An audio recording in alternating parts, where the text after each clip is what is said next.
साथियन था पुख्ता।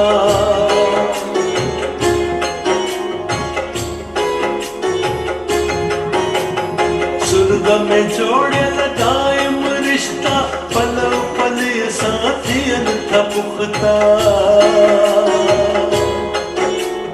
अहड़न रिश्तन ते भगवान खुद हूंदो हैरान, केदा अजब अनोखा नाता जोड़े थो इंसान।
तेरी मैं जी तेरी सब जी पार लगाए जा, काम लया रमला जा, काम लया रमला।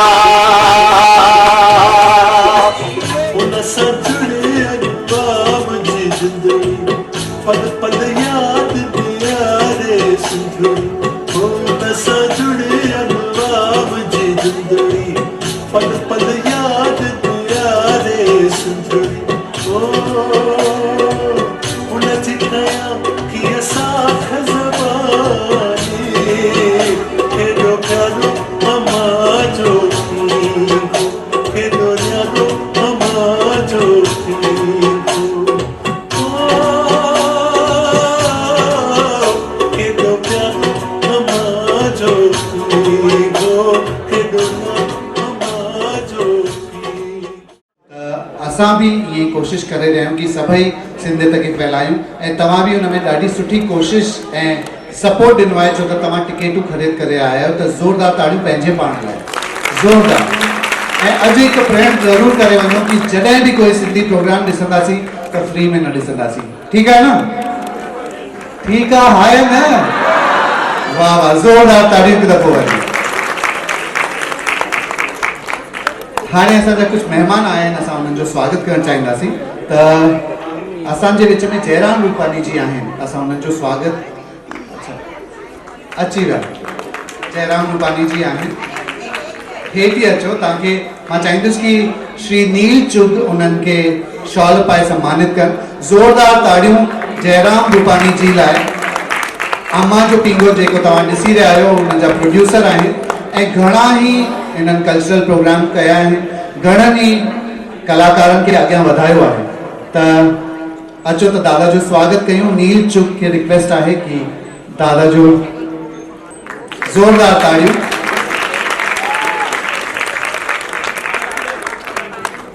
हिन खां पोइ असां स्वागत करणु चाहींदासीं श्री पहलाज परयानी जी जो। मां चाहींदुसि कि हरेश गोदिया जी अॻियां अचनि ऐं उन्हनि खे शॉल पाए सम्मानित कनि। ज़ोरदार ताड़ियूं। उन खां पोइ मां चाहींदुसि कि ईश्वर लाल शेवकरामनी जी, प्रभु सैनानी जी जो स्वागत कनि। ज़ोरदार ताड़ियुनि सां उन्हनि जो भी स्वागत कयो वञे। साण साण मां चाहींदुसि कि गंगू लालजानी भी असां सां गॾु आहिनि, त असां उन्हनि खे भी सम्मानित करणु चाहींदासीं। त ईश्वर लाल जी खे रिक्वेस्ट आहे कि श्री गंगू जो भी स्वागत कनि ऐं तमाम ज़ोरदार ताड़ियूं। मां चाहींदुसि कि दिलीप दादलानी जी जो भी स्वागत कयो वञे ऐं हरेश गोदिया जी खे रिक्वेस्ट आहे कि उन्हनि जो स्वागत कनि। ज़ोरदार ताड़ियूं।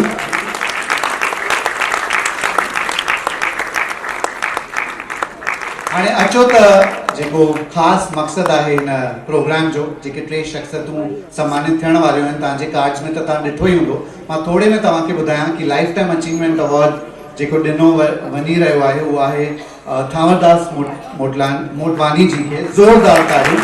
हीअ हिकु निहठा निमाणा ऐं निस्वार्थ भाव सां सॼे समाज जी मदद कंदा रहंदा आहिनि ऐं बिल्कुलु निमाणा आहिनि, बिल्कुलु सादा आहिनि ऐं बसि तव्हां कुझु कमु खणी वञो, चवंदा कमु थी वियो। त ज़ोरदार ताड़ियूं lifetime achievement award Shri Thawardas Motwani ji खे ॾेई, जंहिंजे लाइ मां चाहींदुसि कि हरेश गोदिया जी उन्हनि खे शॉल पाए स्वागत कनि ऐं साण साण मां चाहींदुसि कि श्री प्रभु सैनानी जी उन्हनि खे ट्रॉफी ॾेई सम्मानित कनि। त ज़ोरदार ताड़ियूं त पोइ वरी छो त थावरदास जी सभिनी सिंधियुनि जे दुख, सिंधियुनि छा सभी मतिलबु समाज सेवक आहिनि, त इन करे सॼे समाज जे दुख सुख पंहिंजो सम्झी करे उन्हनि खे मदद कंदा आहिनि। ज़ोरदार ताड़ियूं।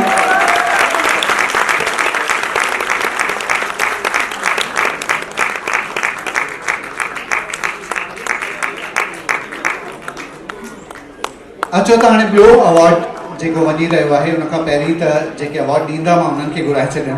दीपा चुग जी अॻियां अची वञो ऐं पहलाज परियानी जी त तव्हां अॻियां हली अचो, छो त नेक्स्ट जेको मां अवॉर्ड अनाउंस करे रहिया आहियां हुन खां पहिरीं तव्हांखे कुझु ॿुधाए छॾियां कि रिसेंटली तव्हां ॾिठो हूंदो कि हिकु यूट्यूब चैनल आयो आहे माली कल्चरल अकेडमी। कंहिं ॾिठो आहे? अच्छा, जाम हथ मथे न विया आहिनि। त हाणे पहिरीं त डेटा ऑन करे तव्हां माली कल्चरल अकेडमी हिन यूट्यूब चैनल खे सब्सक्राइब करे छॾियो, छो त उनजी निर्माता असां सां गॾु आहे शोभा चंदनानी जी, जंहिंखे ही अवॉर्ड सिंधियत जी शोभा जो अवॉर्ड मिली रहियो आहे। मां तव्हांखे छा ॿुधायां हिननि जे बारे में। ही पंहिंजे पीउ जे नक्शे क़दम ते हली रही आहे, गोविंद माली जी जे नक्शे क़दम ते आहिनि।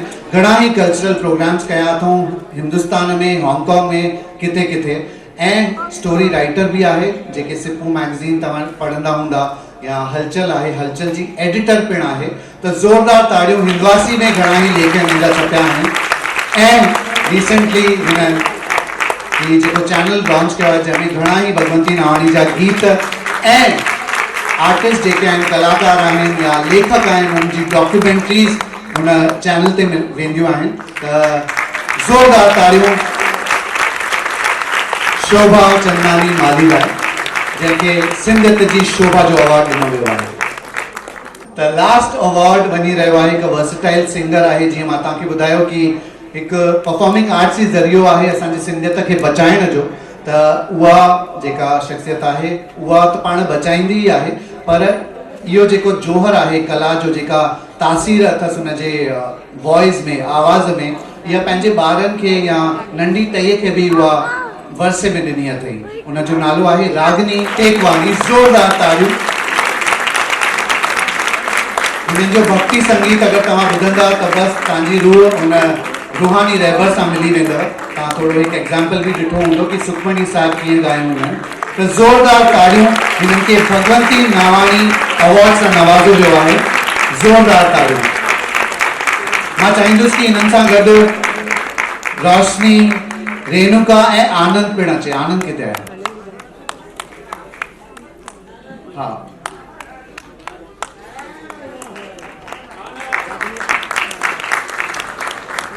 शोभा चंदानी जी हिननि खे ट्रॉफी सां नवाज़ींदा। आनंद भी अची चुको आहे। हीअ हिकु यंग नई टही आहे जेका तव्हांजे साम्हूं आहे। हिननि जे लाइ ज़ोरदार ताड़ियूं थी वञनि, छो त अगरि हिननि जो तव्हां ॻाइणु ॿुधंदा त मंत्रमुग्ध थी वेंदा।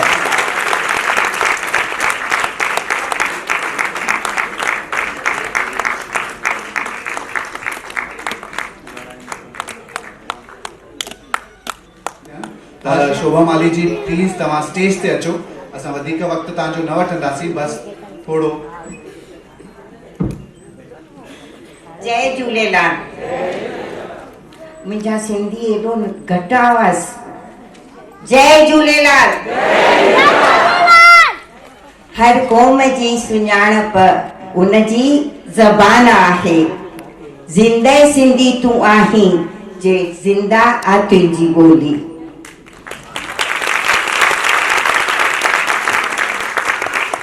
सॼणो, इहा ॻाल्हि असांजी कांदिवली सिंधी पंचायत बख़ूबी सम्झे थी।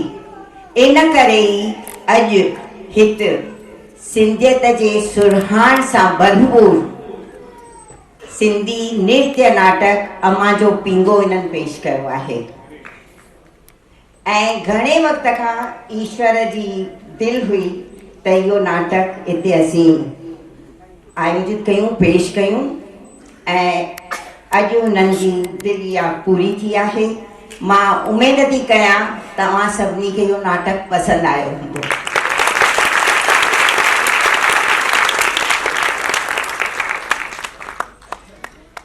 हर क़ौम खे ज़िंदा रखण लाइ इहो ज़रूरी आहे त उन्हनि जे साहित्यकारनि ऐं कलाकारनि जी इज़त कई वञे, उनजो क़दुरु कयो वञे। ऐं अॼु कांदिवली सिंधी पंचायत भगवंती नावाणीअ जो जन्मदिन मल्हाए उनखे सन्मानित कयो आहे, ॼण पाण खे सन्मानित कयो आहे, सॼी समाज खे सन्मानित कयो आहे। ऐं अॼु जो ही सॼो प्रोग्राम बर्ख साहित्यकार बहुगुणी शख्सियत दादा गोविंद मालीअ खे अर्पण करे पिण हिननि हिकु सारा जोॻो क़दम खयो आहे। दोस्तो, मां उमेद थी कयां त सिंधी पंचायत हिन खां पोइ बि अहिड़ा ई सुहिणा सुठा सिंधियत खे वधाईंदड़, सिंधियत जो फैलाव कंदड़ प्रोग्राम पेश कंदा रहंदा। मां कांदिवलीअ में ॼाई निपनी आहियां ऐं मुंहिंजो पालन या तव्हां वॾी सम्झो त सिंधी माहौल में थी आहियां। मूंखे लॻे थो त अॼु बि कांदिवली या वेस्टर्न सबब्स में सिंधियुनि खे पंहिंजी ॿोलीअ सां, पंहिंजे कल्चर सां बेहद लगाव आहे। ऐं उनजो सबूत आहे तव्हांजो अॼु जो हाउसफुल टिकट शो।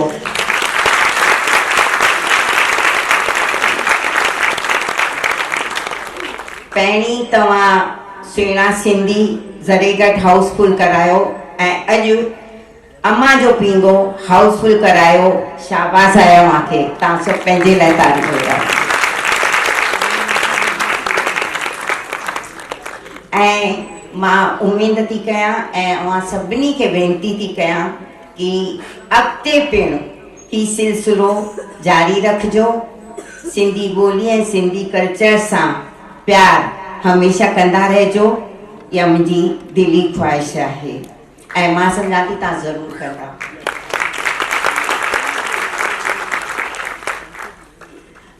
सॼणो, मां सचमुच में कांदिवली सिंधी हिंदू पंचायत जी थोराइती आहियां, जिन अॼु हिते मुंहिंजो सन्मान कयो आहे। मां रागनी टेकवानी ऐं दादा मोटवाणीअ जे तरफ़ां बि कांदिवली मूंखे सिग्नल ॾिनो आहे, तूं चई सघीं थी, त मां इन्हनि ॿिन्ही जे पारां बि कांदिवली सिंधी पंचायत जा शुकराना थी मञां पई ऐं चाहियां थी पई त हू हमेशह सुठा ऐं सुहिणा कार्य कंदा रहनि। अमीं सभु शाद रहो, ख़ुशि रहो, आबाद रहो, पर पंहिंजी ॿोली न विसारियो। महिरबानी।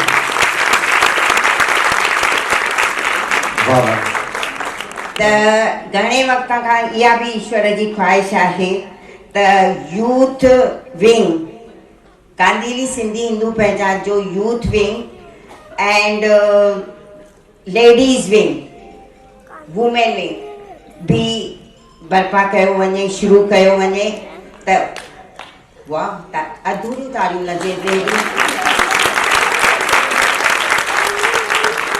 त जेकॾहिं सचमुच में तव्हां मूंखे इन में चाव रखनि था ऐं बहिरो वठणु चाहिनि था, सिर्फ़ु चाव न पर कमु बि करिणो पवंदो, त तव्हां मां जेकॾहिं के कमु करण लाइ तयारु आहिनि, लेडीज़ विंग में बहिरो वठण लाइ या यूथ विंग में बहिरो वठण लाइ, त त मूंखे या ईश्वर शेवकरामानी खे पंहिंजा नाला ॾियनि। महिरबानी। हरेश गोदिया जी तव्हां सां रूबरू थिया।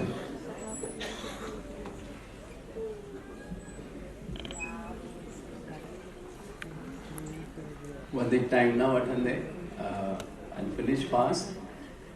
Thanks for making it a huge success. तव्हां सभई फुल हाउस करे पंहिंजे वास्ते हिकिड़ो वारी तारी वॼायो please. I am thankful on behalf of Kandivali Sindhi Hindu panchayat सभिनी तव्हां असांखे एतिरो सपोर्ट कयो आहे एंड सभु डोनर्स तंहिंखां पहिरीं हिकिड़ी शख़्सियत जेकी हिन हॉल में मौजूदु आहे एंड उहा आहिनि दादा जयराम रूपानी जंहिंजो नालो तव्हांखे हिकिड़ी शख़्सियत आहे and he is a producer of this drama जंहिंजो लोगो आहे असीं सिंधी। सो थैंक यू दादा for gracing the occasion and असांजे विच में अची करे तव्हां असां सां नाटक खे ॾिठो। Thanks for that. First thank तव्हांखे ॾियो आहे, तंहिंखां पोइ थैंक ॾियो आहे सभई डोनर्स जंहिं असांखे सपोर्ट कयो फाइनेंशियली प्रोमिनेंटली। हुन में Kailash Pariyani of Mitra Fabrics, Kamla Bhagwandas Chug, Girdhari Tulsiani ji, Bhagwanti Nawani Trust, Pooja Godia, Murli Adnani, Laxmi Bhatia, Manohar Kataria, Dhruv Pariyani, Julie Tejwani, Dilip Dadlani ji and our volunteers Mr. Ajay Lulia, Sunil Nair, Anita Nair, Neil Chug, Deepa Chug, Mala Vyas, Aarti Jethmalani, Hema Kaku and Hanisha Gaba, and our well-wishers in राखी मिर्चंदानी जैसा कि तमाम support कयो ticket sale करण में, Pradeep Aslani, Pradeep Sippy, Kishore Elani, Harichand धिंगरेजा, V Sindhis, हरिनाम मंदिर trust, कंबर दरबार, दरवेश दर, Varai Mata Mandir, BK panchayat and SP Nutan auditorium. And once again हिकिड़ी फाइनली जोरदार तारीफ़ तव्हां सभिनी खे।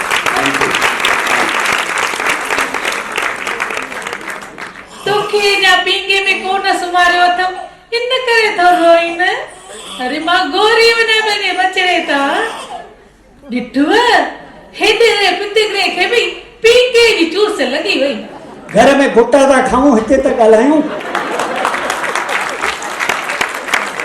अदा घटि वधि का बि ॻाल्हि थी हुजे ऐं ड्रामे में न बि वणियो हुजेव त मां को तव्हांखे पहिरीं कोन पवंदुसि त तव्हांखे ज़रूरु वणणु खपे, पर तव्हांजो धर्म आहे त घटि में घटि मूंखे ऐं हिननि ॿारनि ऐं बचड़नि खे ख़ुशि करण जे लाइ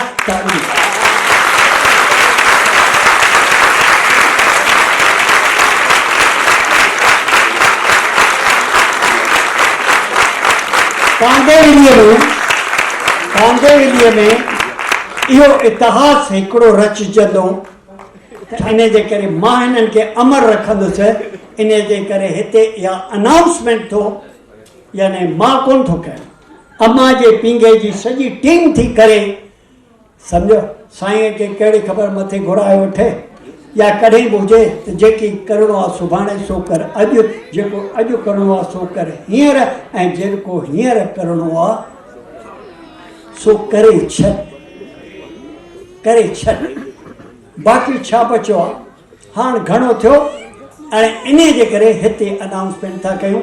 अवल ख़ैर स्पॉन्सर मिलियो या न मिलियो, केरु दानवीर मिलियो या न मिलियो, दिलदार मिलियो या न मिलियो, पर दिलदार दर्शक असांखे खपनि ऐं उहे असांखे मिलनि था।